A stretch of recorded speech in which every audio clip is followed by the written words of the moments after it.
நான் வந்து செபியில் ரிஜிஸ்டர் பண்ண பர்சன் கிடையாது.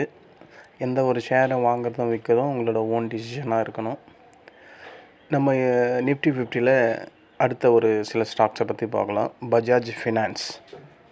இந்த பஜாஜ் ஃபினான்ஸ் இப்போ எப்படி இருக்குன்னா, இதோட 52 வீக் லோ வந்து 645, 52 ஐ வந்து 52 ஐ வந்து இப்போ தாங்க ரீசெண்டாக 104, அதுவும் வெள்ளிக்கிழமை நேற்று தாங்க வந்திருக்கான். ஸோ இது வந்து இந்த மாதிரி ஸ்டாக்ஸை வந்து நம்ம பிரேக் அவுட் ஸ்டாக்ஸாக கன்சிடர் பண்ணலாம். ஏன்னா அவன் ஆல் டைம் ஹையில் இருக்கான். இதோட ஃபண்டமெண்டல் நம்ம செக் பண்ணோம்னா பி ரேஷியோ 35ல் இருக்கான், ப்ரைஸ் டு புக்கு 7 கிட்ட இருக்கான், டிவிடெண்ட்டு அந்தளவுக்கு ஒன்றும் சரியாக கொடுக்கல, இதோட ரிட்டர்ன் ஆன் ஈக்விட்டி 17 கிட்ட இருக்குது. ஸோ இதை வந்து இப்போ இது பிரேக் அவுட் ஸ்டாக்ஸ் அப்படின்ற கேட்டகரியில் இப்போ இது இருக்குது. இதை வந்து லாங் டேர்ம்லாம் யூஸ் பண்ண முடியாது. ஏன்னா இது எப்போ வேணால் இறங்கிறதுக்கான வாய்ப்பு அதிகம். இதை வேணும்னா இப்போ இந்த பல பேர் இந்த ஸ்விங் ட்ரேடிங்லாம் பண்ணுவாங்க ஜஸ்ட் 2-3 நாளில். அந்த மாதிரி கேட்டகரியில் இருக்கவங்க இதை கண்டிப்பாக யூஸ் பண்ணலாம். இது கம்மிங் மண்டே ஒரு மேலே போகிறதுக்கான வாய்ப்பு நல்லா இருக்குது. ஆனால் லிமிட்டட் அப்சைடு தான் இருக்கும். ஏன்னா இப்போது இது இருக்கிற ஆர்பி ரேஷியோவும் அதிகமாக இருக்குது. இதோட சார்ட்டு டெக்னிக்கல் எப்படி இருக்குன்னு பார்க்கலாம். சார்ட்டை அனலைஸ் பண்ணால் ஆர்எஸ்ஐயில் வந்து 78 இருக்கான். இது இங்கேருந்து மிஞ்சி போனால் இங்கேருந்து எவ்வளோ போகும்னா ஒரு 1125 தான் போகும். அதுக்கு பொட்டன்ஷியல் அவ்வளோதான் இருக்குது. அங்கே போயிடுச்சுன்னா கீழே இறங்கிறதுக்கான வாய்ப்புகள் அதிகமாக இருக்குது. அதுக்கு மேலே போகிறதுனா ரொம்ப கஷ்டம்தான். ஏன்னா ஓவர் பாட் ஜோனில் இருக்குது. இது இப்போதைக்கு 75 ஓவர் பாட் ஜோனுன்னு மார்க்கெட்டிங்கில் சொல்லுவாங்க. இவன் 78 கிட்ட இருக்கான். மிஞ்சி போனால் மண்டே ஒரு கேப் அப்பில் போயிட்டு அங்கேருந்து இறங்கிறதுக்கு தான் வாய்ப்பு அதிகம். ஸ்விங் ட்ரேடிங் பண்ணுறவங்க இதை கொஞ்சம் பார்த்து பண்ணலாம். பட் இந்த மாதிரி ஸ்டாக்ஸை தான் பிரேக் அவுட்னு சொல்லுவாங்க. இது மேலே எவ்வளோ போதோ அது லாபம். ஒரு குறிப்பிட்ட ரேஞ்ச் வரையும் போயிட்டு அங்கேருந்து கீழே இறங்கிறதுக்கு தான் இது வாய்ப்பு அதிகமாக இருக்குது. பார்க்கலாம், மண்டே தெரிஞ்சிடும் இதோட கதை. ஒருவேளை கீழே வந்தானா எனக்கு தெரிஞ்சு இந்த பஜாஜ் ஃபினான்ஸ் வந்து ஒரு பெரிய கேப் இருக்குங்க. 900 இருக்குது. 900 கேப்பை பாயிட்டு அவன் அதுலேருந்து 103 பாயிண்ட் ஏறிட்டான்.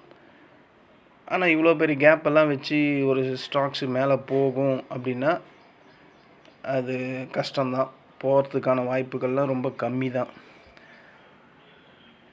ஏன்னா இது ஓவர் பாட் ஜோனில் இருக்குது. பி ரேஷியோ ஹெவியாக இருக்குது. ப்ரைஸ் டு புக்கும் அதிகமாக இருக்குது. டிவிடெண்ட்டும் இல்லை. இப்போ நம்ம நாளைக்கு போய் மண்டேயில் போய் இந்த ஷேரை ஒரு ஷார்ட் டேர்முக்கு எடுக்கிறோன்னு வச்சுங்க, அவன் இங்கேருந்து ஒரு 10-15 பாயிண்ட் ஏறுவான். அதுக்கப்புறம் என்ன ஆவான்? கீழே இறங்கிடுவான். கீழே இறங்கினானா அந்த 900 ரூபாவை டச் பண்ணாமல் மறுபடியும் மேலே போகாது. ஏன்னா பெரிய கேப் இருக்குது. 15 மினிட்ஸ் கேண்டில் ஸ்டிக்ஸில் 1 டே கேண்டில் வச்சு பாருங்கள், உங்களுக்கு கிளியராக தெரியும். அவன் அந்த சப்போர்ட்டை கண்டிப்பாக எடுத்தே தீரணும். எடுத்த உடனே 900 சப்போர்ட்டுக்கு வருவானான்னா அதெல்லாம் வரமாட்டான்.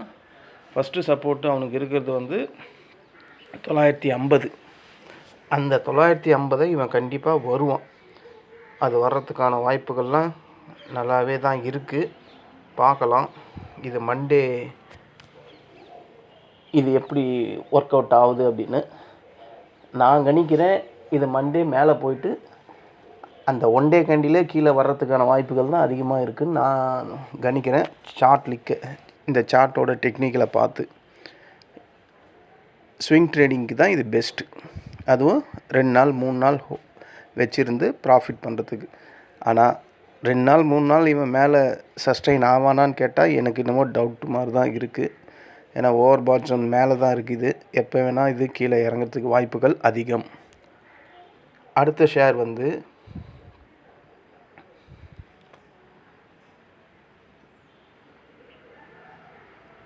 பஜாஜ் ஃபின்சர்வ். அதை பார்க்கலாம். பஜாஜ் ஃபின்சர்வ் இதோட வந்து 52 வீக் லோ வந்து 1551, 52 வீக்கு ஹை வந்து 2135. இதோட ஃபண்டமெண்டல் செக் பண்ணால் இவன் பிஇ ரேஷியோ 35 இருக்கான், ப்ரைஸ் டு புக்கு 5 கிட்ட இருக்கான், டிவிடெண்ட்டு சொல்கிற மாதிரி எதுவுமே இல்லை, ஆர்ஓஇ பிலோ 11 கீழே தான் இருக்கான். ஸோ இது ஃபண்டமெண்டலை வச்சு பார்க்கும்போது இது இங்கே கொஞ்சம் கரெக்ஷன் ஆனால் வாங்கலாம். இப்போ இருக்கிற இந்த கண்டிஷனில் இதை வாங்கிறது அவ்வளோ நல்லதாக எனக்கு படலை.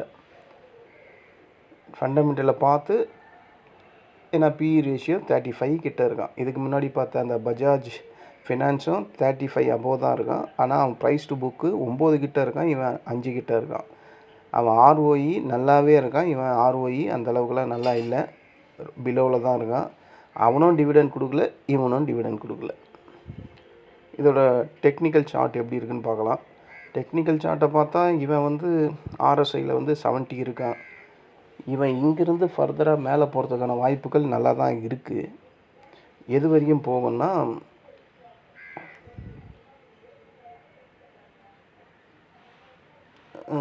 இது போகிறதுக்கான வாய்ப்பு மேலே வந்து 2130 வரையும் போகிறதுக்கு வாய்ப்பு இருக்குது. அதாவது இங்கேருந்து இன்னும் ஒரு 40-50 பாயிண்ட் மேலே போகிறதுக்கான வாய்ப்பு இருக்குது. ஸோ இதை வந்து ஒரு ஸ்விங் ட்ரேடிங்க்கு இதை நம்ம யூஸ் பண்ணலாம். ஏன்னா இது வந்து கண்டிப்பாக அதோட நான் சொன்ன அந்த ரெசிஸ்டண்ட் 2130 போய் தொடுறதுக்கு வாய்ப்புகள் அதிகமாக இருக்குது இந்த பஜாஜ் ஃபின்சர்வில். இதை ஸ்விங் ட்ரேடிங்க்கெல்லாம் யூஸ் பண்ணலாம். அப்படி அவன் கீழே வந்தால் கூட எது வரையும் கீழே வர்றதுக்கு வாய்ப்பு கம்மியாக தான் இருக்குது. கீழே வர்றதுக்கான வாய்ப்புகள்லாம் சுத்தமாக இல்லை. ஸோ இதை வந்து ஒரு ஸ்விங் ட்ரேடிங்க்கு இதை யூஸ் பண்ணலாம், இந்த பஜாஜ் ஃபின்சர்வு. அடுத்த ஸ்டாக் வந்து ஹிண்டல்கோ. ஹிண்டல்கோட 52 வீக் லோ வந்து 546, ஹை வந்து 772. இதோட ஃபண்டமெண்டல் செக் பண்ணோம்னா இவன் பிஇ ரேஷியோ 10க்கு கீழே இருக்கான், ப்ரைஸ் டு புக்கு 1.5 இருக்கான், ஆர்ஓஇ வந்து 14% இருக்கான், டிவிடெண்ட்டு 0.66% கொடுக்குறோம். ஸோ இதை ஒரு லாங் டேர்முக்கு நம்ம யூஸ் பண்ணலாம். ஹிண்டல்கோ இது நல்லா இருக்குது லாங் டேர்முக்கு. ஃபண்டமெண்டல் பிரகாரம் பார்த்தா லாங் டேர்முக்கு இது சூட்டபுளான ஒரு ஷேரு. ஏன்னா இவன் ஒரே ஒரு டிவிடெண்ட் மட்டும் நல்லா கொடுத்தானா சூப்பர் ஷேர் தான் இது. ஏன்னா டிவிடெண்ட்டு 1க்கு கீழே இருக்குது, 0.66% தான் கொடுக்குறான். மற்றபடி ஃபண்டமெண்டலில் எல்லாமே இதுக்கு ஃபஸ்ட் கிளாஸாக இருக்குது. இது க்ரோத்தபிள் ஸ்டாக்ஸு. இதோட சார்ட் அனலைஸ் பண்ணால் இவன் ஆர்எஸ்ஐ 14ல் 70 கிட்ட இருக்கிறான். இவன் இங்கேருந்து மேலே போகிறதுக்கான வாய்ப்புகள்லாம் நல்லா பிரகாசமாக தான் இருக்குது. எது வரையும் போவோம் அப்படின்னு கேட்டிங்கன்னா அவனோட ஹால் டைம் ஐ எவ்வளோ நம்ம பார்த்தோம்,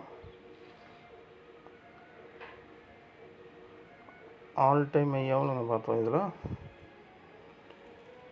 772. அதை தான் அவன் தொடர்றதுக்கு வாய்ப்பு இருக்குது. அவன் 772 வந்து பிரேக் அவுட் பண்ணிட்டானா இது இன்னும் கொஞ்சம் ஃபர்தராக மேலே போகிறதுக்கான வாய்ப்புகள் நல்லா இருக்குது. இந்த ஹிண்டல்கோவை லாங் டேர்முக்கு சூட்டபுளான ஒரு ஸ்டாக்ஸ், அருமையான ஸ்டாக்ஸ். இது இங்கேருந்து மேலே போகிறதுக்கான வாய்ப்பு தான் இருக்குது. எது வரையும் போகுன்றது அந்த அவனோட ஹால் டைம் ஐ 772, அதை கட் பண்ணி மேலே போனான்னா 850, 900லாம் போவான். ஆனால் இவன் கீழே இறங்கிட்டானா எது வரையும் இறங்குவான் அப்படின்னு கேட்டிங்கன்னா கீழே இறங்கிறதுக்கு வாய்ப்புகள் கம்மியாக தான் இருக்குது. சார்ட் வைஸ் பார்த்தா ஒருவேளை கீழே இறங்குச்சுன்னா 700 தான் அவனுக்கு ஒரு நல்ல சப்போர்ட்டாக இருக்கும் இந்த ஹிண்டல்கோக்கு. அடுத்த ஷேரு ஈச்சர் மோட்டாரோட 52 வீக் லோ வந்து 4508 இருக்குது. 52 ஹை வந்து 6937 இருக்குது. இவனோட ஃபண்டமெண்டல் செக் பண்ணால் பிஇ ரேஷியோ 40 கிட்ட இருக்குது, ப்ரைஸ் டு புக்கு 9 கிட்ட இருக்குது, ஆர்ஓஇ 22.35% இருக்குது, டிவிடெண்ட் ஈல்டு வந்து 1%க்கு மேலே கொடுக்குறான். பட் இது ஓவர் வேலிட் ஸ்டாக்ஸ் அந்த கேட்டகரியில் வருது. ஏன்னா ப்ரைஸ் டு புக்கு 7 கிட்ட இருக்குது. பிஇ ரேஷியோவும் நியர் 40 கிட்ட இருக்குது. ஓவர் வேலிட் ஸ்டாக்ஸ் அந்த கேட்டகரியில் வர்றது இதோட ஃபண்டமெண்டல். புதுசாக இங்கே நம்ம லாங் டேர்மோ ஷார்ட் டேர்மோ இதை கன்சிடர் பண்ணக்கூடாது.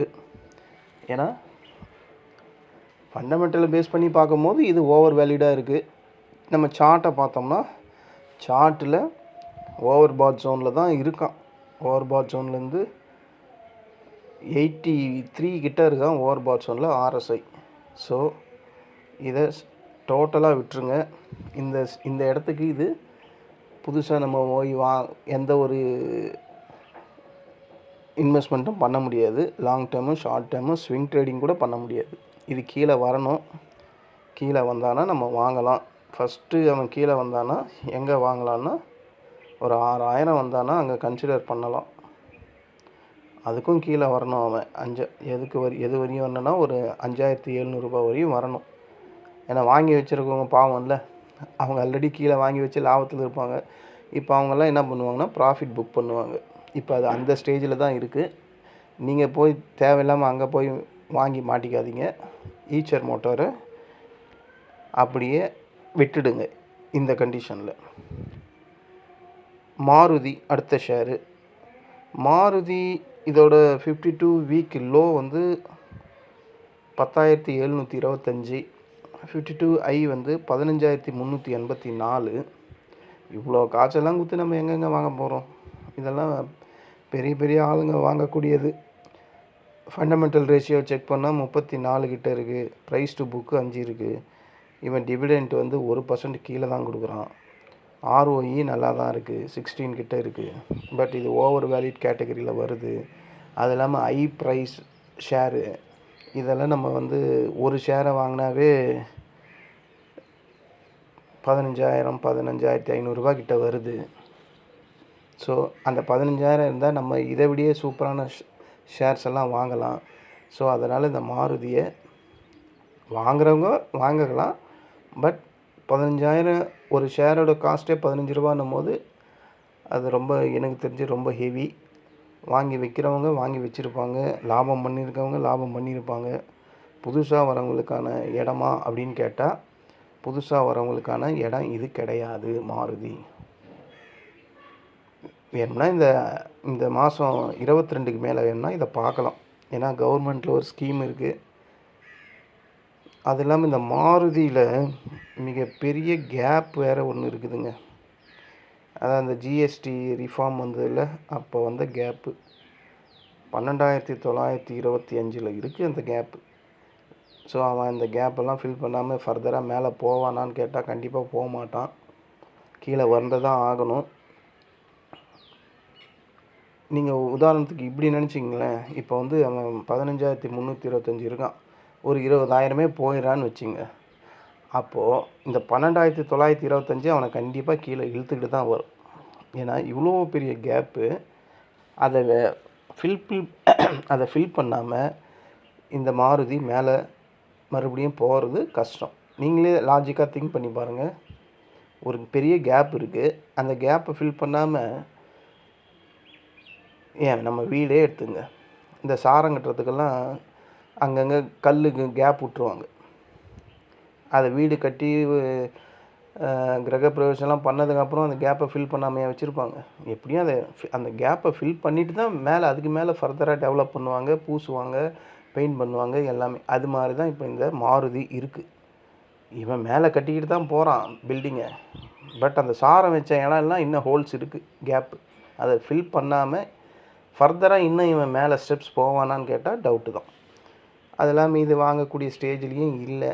ரீட்டைலர்ஸால் 15,000 ரூபா கொடுத்து ஒரு ஷேரை வாங்கிறதுக்கு 100 ரூபாயில் 50 ரூபாயில் 1000 ஷேர் வந்து நல்ல குவாலிட்டியான ஷேர்ஸ் எல்லாம் இருக்குது.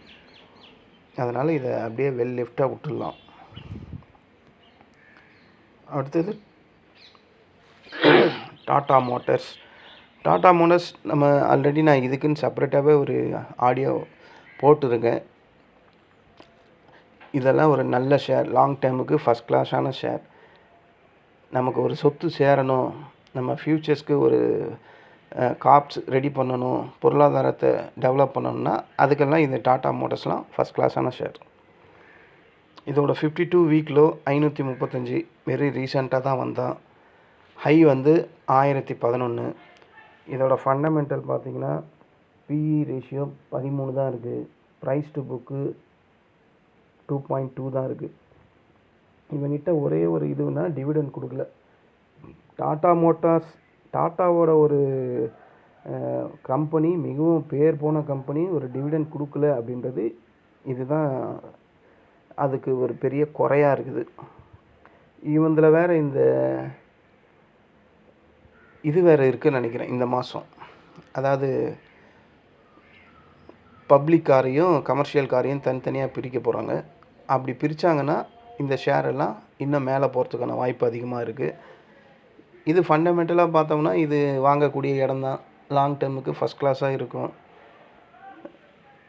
ஸோ பிரச்சனையே இல்லை. இதோட டெக்னிக்கலில் பார்த்தா, சார்ட்டை பார்த்தா இவன் இங்கேருந்து ஏறுறதுக்கான வாய்ப்பு இருக்குது. ஆனால் இவனுக்கு ஒரு ரெசிஸ்டண்ட் இருக்குது பக்கத்துலேயே, 723 இருக்குது. அதை கட் பண்ணிட்டானா 760 வரையும் போகிறதுக்கு நல்ல வாய்ப்பு இருக்குது இந்த டாடா மோட்டார்ஸ். இது இறங்கினாலும் ஏறினாலும் லாங் டேர்ம்னு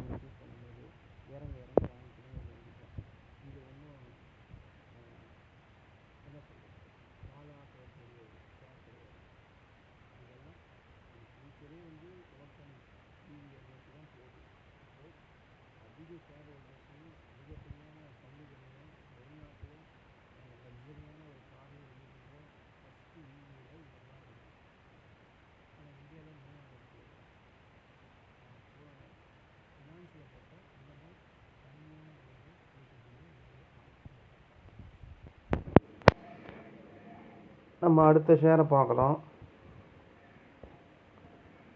அடுத்த ஷேர் வந்து ஐசிசி பேங்க். இந்த ஐசிசி பேங்க்கையும் நான் பல தடவை பேசியிருக்கேன். இதுவும் ஒரு நல்ல குட் சூப்பரான ஸ்டாக் தான். இதோட 52 வீக் லோ 1186, ஹை வந்து 1500. இதோட ஃபண்டமெண்டல் செக் பண்ணால் இவன் PE ratio 19, price to book 3 above இருக்கான். டிவிடெண்ட் வந்து இவனும் டிவிடெண்ட் அந்தளவுக்கு கொடுக்கல, 1% கீழே தான் கொடுக்குறான். ஆர்ஓஇ பார்த்தா ஆர்ஓஇ நல்லா தான் இருக்குது. ஸோ இது ஒரு லாங் டேர்முக்கு சூட்டபுளான ஷேர் தான் இந்த ஐசிசி பேங்க்கு. இதோட சார்ட்டை அனலைஸ் பண்ணால் சார்ட் என்ன சொல்லுதுன்னு கேட்டிங்கன்னா, சார்ட் வந்து RSI 14ல் 49 இருக்குது. இவன் 50யை கட் பண்ணி மேலே போனான்னா இவனுக்கு ஃபஸ்ட்டு இருக்கிற ரெசிஸ்டண்ட் வந்து 1455 தான் இருக்குது ஃபஸ்ட்டு ரெசிஸ்டண்ட். ஆனால் இவன் எனக்கு தெரிஞ்சு இவன் மேலே போகிறதுக்கான வாய்ப்புகள் அதிகமாக இருக்குது. சார்ட்டை அனலைஸ் பண்ணி பார்த்ததில் 1455 வரையும் போகலாம். இல்லை ஒரு வேளை போகிறதுக்கான வாய்ப்பு தான் அதிகமாக இருக்குது. ஏன்னா அமெரிக்காவில் வந்து இப்போ வந்து அந்த ரேட் கட் பண்ண போகிறான். எப்படியும் பண்ணுவான். அது 0.25 இல்லை 0.5 தெரியல. அப்படியெல்லாம் பண்ணால் இந்த பேங்க் செக்டார், ஃபினான்ஸ் செக்டார்லாம் பிச்சுக்கிட்டு போயிடும். இவன் அசால்ட்டாக இந்த 1455 போவான். அதையும் உடச்சிட்டானா 1500 வரையும் போகிறதுக்கு இந்த ஐசிசி பேங்க்கு நல்ல ஒரு பொட்டன்ஷியலான ஸ்டாக்ஸ் தான். இதை நம்ம லாங் டேர்முக்கு கன்சிடர் பண்ணலாம். அருமையான ஸ்டாக்ஸ். அடுத்த share L N T, Larsen and Toubro. இவனோட 52 வீக் லோ 2963, 65. 52 ஹை வந்து 3963. இதோட ஃபண்டமெண்டல் பார்த்தா இவன் பிஇ ரேஷியோ 32 இருக்கான். ப்ரைஸ் டு புக்கு 5க்கு மேலே இருக்குது. டிவிடெண்ட்டு 1% கீழே கொடுக்குறான். ஆர்ஓஇ 15 இருக்குது. ஸோ இது ஃபண்டமெண்டல் பார்த்தா ஓகே தான். ஆனால் இதோட சார்ட்டோட அனலைஸ் பண்ணி பார்த்தா இவன் சார்ட்டில் எங்கே இருக்கான்னா RSI 50க்கு கீழே இருக்கான். இவன் 50யை கட் பண்ணி மேலே இந்த 3600க்கு மேலே வந்து க்ளோஸ் ஆச்சுன்னா இதை நம்ம ஷார்ட் டேர்முக்கு யூஸ் பண்ணலாம். எது வரையும் போகும்னா 3700 வரையும் போகிறதுக்கான வாய்ப்பு இருக்குது இந்த எல்என்டி வந்து பிஇ ரேஷியோவை பார்த்தாலும் ப்ரைஸ் டு புக்கை பார்த்தாலும் ஹெவியாக தான் இருக்கான், அதாவது ஓவர் வேல்யூட் ஸ்டாக்ஸில் தான் இருக்கான். பட் இதை வந்து லாங் டேர்முக்குலாம் எடுக்கக்கூடாது, ஏன்னா இவன் ஆல்ரெடி ஓவர் வேல்யூட்டில் தான் இருக்கான். இவன் ஷார்ட் டேர்முக்கு வேணும்னா சூஸ் பண்ணலாம். ஷார்ட் டேர்முக்கு எது வரையும் சூஸ் பண்ணலான்னா, இப்போ RSI 14ல் 50யை கட் பண்ணி மேலே வரணும். அப்படி இல்லைன்னா இன்னும் கொஞ்சம் இவன் கீழே வரணும். எது வரையும் வரணும்னா 1490 வரையும் வரணும். 1490 வரணும். அங்கே வந்தால் கொஞ்சம் அக்குமுலேட் பண்ணிக்கலாம். இல்லைன்னா அதுக்கும் கீழே 1400 கிட்ட இருக்குது அடுத்த சப்போர்ட். அங்கே வரும்போது நம்ம இதை கன்சிடர் பண்ணலாம் ஷார்ட் டேர்முக்கு. ஸோ இந்த ஸ்டாக்ஸ் எல்லாம் ஜஸ்ட்டு அதோட இப்போத்தி நிலமையில் இருக்கக்கூடிய ஃபண்டமெண்டல் அண்ட் டெக்னிக்கல் அனலைஸ். இதை புதுசாக ஃபோக்கஸ் பண்ணுறவங்களுக்காக மட்டும்தான் நான் சொல்கிறேன். ஆல்ரெடி நீங்கள் இந்த ஷேர்ஸ் எல்லாம் வச்சுருந்தாலோ இல்லை ஹோல்ட் பண்ணியிருந்தாலோ இல்லை ப்ராஃபிட்டில் இருந்தாலோ அவங்களுக்கெல்லாம் எந்த பிரச்சனையுமே கிடையாது. புதுசாக இப்போ நம்ம மண்டே அன்றைக்கி ஏதோ ஒன்று வாங்கணும்னு நினச்சா, நான் இந்த சொன்ன ஷேர் எல்லாம் அந்த மாதிரி இடத்துல தான் இருக்குது. இது லாங் டேர்முக்கா ஷார்ட் டேர்முக்கா இல்லை ஸ்விங்கிக்கா அப்படின்றது அதை நீங்கள் தான் புரிஞ்சுக்கிட்டு உங்களோட டிசிஷனை ஓனாக மேக் பண்ணணும். உங்களால் முடியலன்னா உங்கள் நிதி ஆலோசகர் அல்லது செபியால் அங்கீகரிக்கப்பட்ட பர்சனை தொடர்பு கொள்ளணும். இன்னும் நிஃப்டி 50ல் சில ஸ்டாக்ஸ் எல்லாம் இருக்குது, அதை பற்றி நம்ம விவாதிக்கலாம். நன்றி, வணக்கம்.